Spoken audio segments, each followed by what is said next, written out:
sauteuse.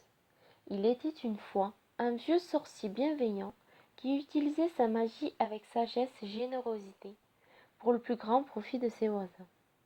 Plutôt que de révéler la véritable source de ses pouvoirs, il prétendait que ses potions, charmes et antidotes jaillissaient telles quelles de son petit chaudron qu'il appelait sa marmite de la chance. À des kilomètres à la ronde, les gens venaient le voir pour lui exposer leurs ennuis, et le sorcier était ravi d'y porter remède en remuant quelque chose dans sa marmite. Ce sorcier, bien-aimé, vécut jusqu'à un fort bel âge, puis il mourut, laissant tout ce qu'il possédait à son fils unique. Ce fils était dans une disposition d'esprit bien différente de celle de son aimable père. Ceux qui ne pouvaient pratiquer la magie étaient à ses yeux des bons à rien, et il avait souvent reproché à son père cette habitude de dispenser à leurs voisins une aide magique. Lorsque son père mourut, le fils trouva, caché à l'intérieur de la vieille marmite, un petit paquet sur lequel était inscrit son nom. Il l'ouvrit, espérant y découvrir de l'or, mais il ne contenait qu'une pantoufle, douce et épaisse, beaucoup trop petite pour qu'il puisse la porter. Il n'y avait même pas la paire. Glissé dans la pantoufle, un fragment de parchemin portait ces mots. Avec l'espoir le plus cher, mon fils, que tu n'en auras jamais besoin. Le fils maudit la sénilité qui avait ramolli l'esprit de son père, et il jeta la pantoufle dans le chaudron où il l'avait trouvée, décidant que désormais la marmite lui servirait de boîte à ordures. Cette nuit-là, une paysanne vient frapper à la porte. Ma petite souffre d'une éruption de verrue, lui dit-elle. Votre père préparait un cataplasme spécial dans cette vieille marmite. Allez-vous-en, s'écria le fils. Qu'ai-je donc à faire de verrues de votre marmaille? Et il claqua la porte au nez de la vieille femme. Aussitôt, des cliquetements et des martèlements sonores retentirent dans la cuisine. Le sorcier alluma sa baguette magique et ouvrit la porte. À son grand étonnement, il vit la vieille marmite de son père. Un pied de cuivre unique lui avait poussé, et elle sautait sur un pied, au milieu de la pièce, faisant un bruit terrifiant sur les dalles qui recouvraient le sol. Abasourdi, le sorcier s'approcha, mais battit précipitamment en retraite lorsqu'il constata que toute la surface de la marmite était couverte de verrues. Répugnant objet, s'exclama-t-il.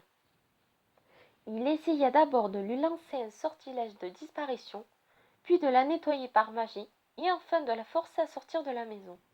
Mais aucun de ces sorts ne donna de résultat, et il fut incapable d'empêcher la marmite de sauter derrière lui quand il quitta la cuisine, puis de le suivre jusqu'à son lit, montant chaque marche de l'escalier de bois dans un cliquetement et un martèlement assourdissants.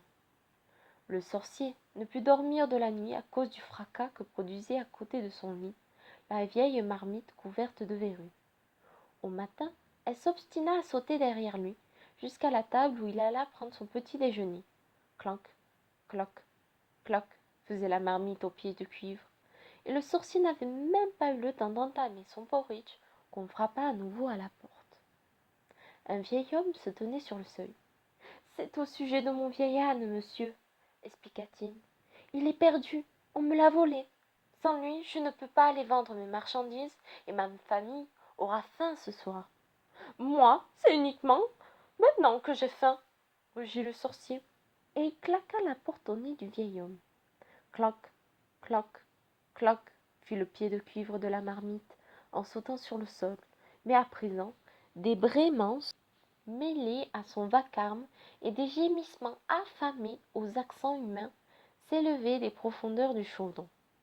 Tiens-toi tranquille, silence, hurla le sorcier d'une voix aiguë.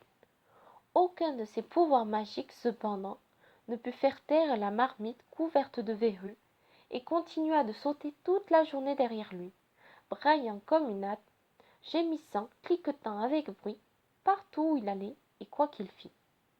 Ce soir-là, on frappa une troisième fois à la porte.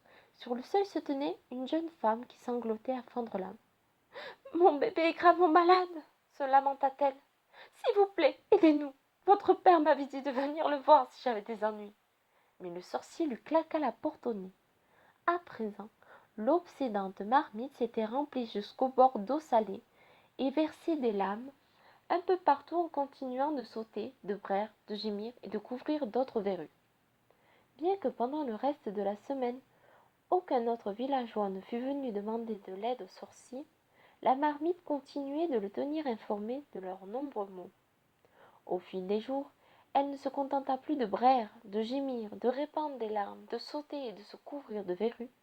Elle s'étouffait à présent, était saisie de haut le cœur, pleurait comme un bébé, geignait comme un chien, déversait du fromage rance, du lait caillé et un flot dévastateur de limaces à sa famille. Le sorcier ne pouvait plus ni boire ni manger, avec cette marmite à côté de lui, mais elle refusait de le quitter. Et elle ne pouvait le faire taire, ou la forcer à l'immobiliser. Enfin, le sorcier ne put en supporter davantage. Venez, apportez tous vos problèmes, tous vos ennuis, tous vos malheurs, s'écria-t-il en s'enfuyant dans la nuit, la marmite sautant derrière lui sur la route qui menait au village. Venez, je vais vous guérir, vous remettre sur pied, vous réconforter. Avec la marmite de mon père, j'apaiserai tous vos maux. La redoutable marmite bondissant toujours derrière lui, il courut le long de la grande rue, lançant des sortilèges en tous sens. À l'intérieur d'une des maisons, les verrues de la petite fille disparurent pendant son sommeil, grâce à un sortilège d'attraction. L'âne perdu fut ramené d'un lointain bosquet d'églantiers et remis en douceur dans son écurie. Le bébé malade fut inondé de dictame et se réveilla rose et frais. Dans chaque maison où s'était répandue maladie et chagrin, le sorcier fit de son mieux, et peu à peu, la marmite à côté de lui cessa de gémir et d'avoir des hauts le cœur. Elle devint silencieuse, propre et brillante. Alors, marmite, demanda le sorcier en tremblant tandis que le soleil commençait à se lever. La marmite recracha la pantoufle qu'il avait jetée dedans et lui permit d'enchausser son pied de cuivre. Puis, ils retournèrent tous deux dans la maison du sorcier. Le bruit de pas de la marmite enfin assourdit. Mais, à compter de ce jour, le sorcier aida les villageois comme son père l'avait fait avant lui, de peur que la marmite ne se débarrasse de sa pantoufle et se remette à sauter. Ceci était le conte de l'histoire du sorcier et de la marmite sauteuse de J.K. Rowling.